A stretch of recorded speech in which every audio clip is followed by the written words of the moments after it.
I'm Mark Berg and welcome to Rapala Fishing News. Now we're starting a new segment each newsletter and that's on the how-tos of fishing. And we're here today with Big Tony, aka Big T, at the maintenance department, I guess you'd call it here, at the Okuma factory. And mate, I want to talk to you about reel maintenance. Now I've just been fishing. Yep. My Selena here is covered in salt. It's had a massive workout on some big snapper. How do I look after my reel? Okay, well, most of the fishermen would normally hose the reel down while it's on the rod. Yep. Wrong.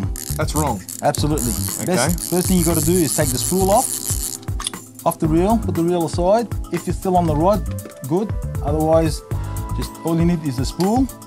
Take it to the kitchen sink. Yep. Bit of warm water.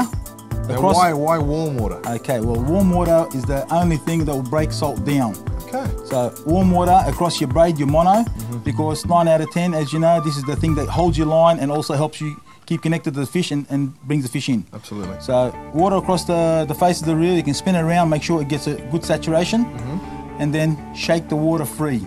Okay. At the moment, we've just finished cleaning the mono or the braid. Remember, the drag assembly has already got its own little water protection. Now you don't want to be pouring water in there. Absolutely not. Absolutely not. This, because it's already there. It's got a water shield. So it'll stop salt water getting in there anyway. Absolutely. Okay. Now, after sort of 6 months, a year of use, drag normally dries up.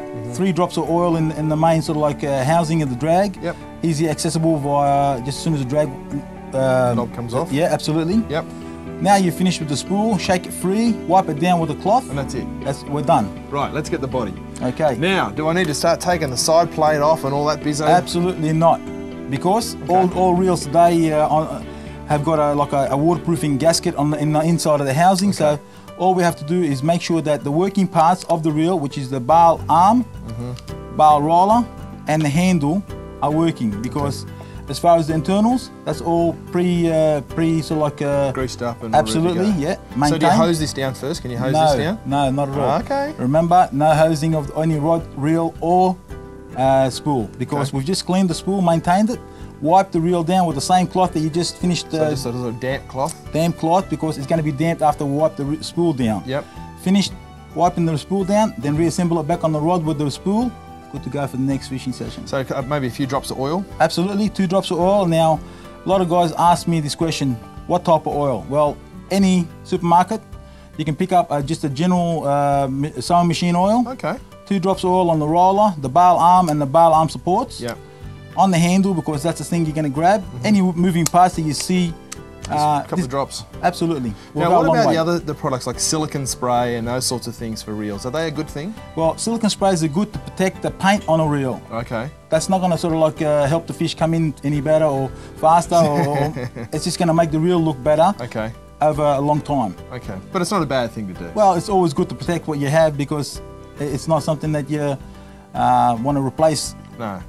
Too quickly. All right, so the spool goes back on. Yeah, absolutely. And we put the drag knob just here following. You've got that. Yeah. And that's it. That's it. Well, Job that done. would have taken about 5 minutes. A lot of fishermen that go fishing normally use 6 or 7 rods in a different outing. It will take me 10 minutes to take the whole 6 spools off, give the spool body, the reel, a wipe down, and make sure that the line and the drag assembly is good as it's going to be for the next fishing trip. And your reel's going to last a very, very long time. Mark, absolutely. Cool, mate. Thanks for that. No worries.